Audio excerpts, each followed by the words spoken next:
गरीबी त जे ना करावे, आपन लोगवा भी पीछा छोड़ावे।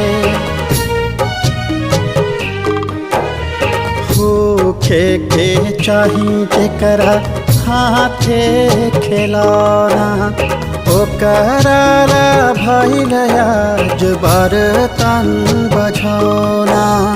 जेकरा मिलल तबो महल के सुखवा, लगे नहीं खे कौड़ी अधेला अधेला अधेला।